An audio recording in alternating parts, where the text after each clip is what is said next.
मोहम्मद यूनुस के राज में बांग्लादेश में कट्टरपंथियों की मौज हो गई है।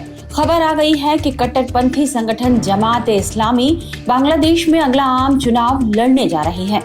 इससे पहले 1 जून को ही वहां की सुप्रीम कोर्ट ने जमात-ए इस्लामी पर लगाया प्रतिबंध हटाया है।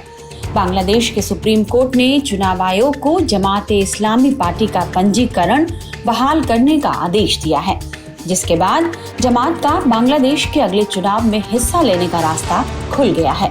साथ ही प्रतिबंध हटते ही जमात-ए इस्लामी के नेताओं की गिरफ्तारी से खतरा टला और गिरफ्तार किए गए नेताओं की रिहाई भी साफ हो गई है। बांग्लादेश के चुनाव आयोग ने दिसंबर 2018 में हाईकोर्ट के फैसले के बाद जमात का पंजीकरण रद्द कर दिया था। बांग्लादेश में जब पूर्व प्रधानमंत्री शेख हसीना की सरकार थी तो उन्होंने इस संगठन पर बैन लगाया था। हसीना सरकार ने देश विरोधी गतिविधियों में शामिल होने के आरोप में जमात पर प्रतिबंध लगाया था। पूर्व प्रधानमंत्री शेख हसीना की सरकार ने 5 अगस्त 2024 को उनके पद से हटाए जाने से कुछ समय पहले ही पार्टी पर पूर्ण रूप से प्रतिबंध लगा दिया था। जमात बांग्लादेश में शेख हसीना की पार्टी अवामी लीग का सबसे बड़ा विरोधी था। तथ्य यह भी सामने आए हैं कि शेख हसीना सरकार के खिलाफ पिछले साल हुए छात्रों के आंदोलन में जमात-ए इस्लामी ने पूरा सहयोग दिया था।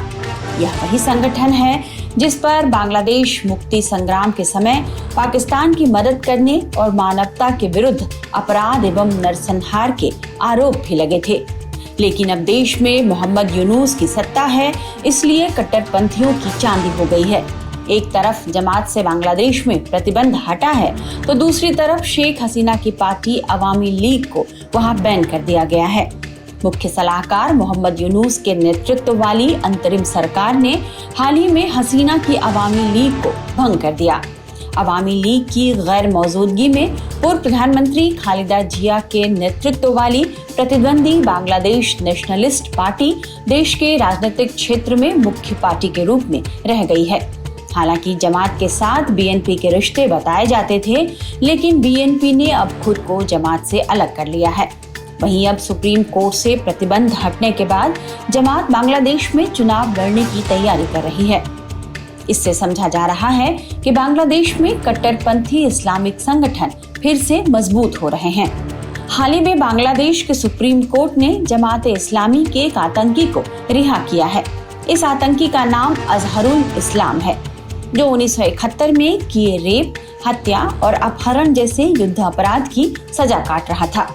कट्टरपंथी ताकतों के मजबूत होने से यह सवाल उठ रहे हैं कि क्या कट्टर जमात बांग्लादेश की सत्ता संभालने जा रही है।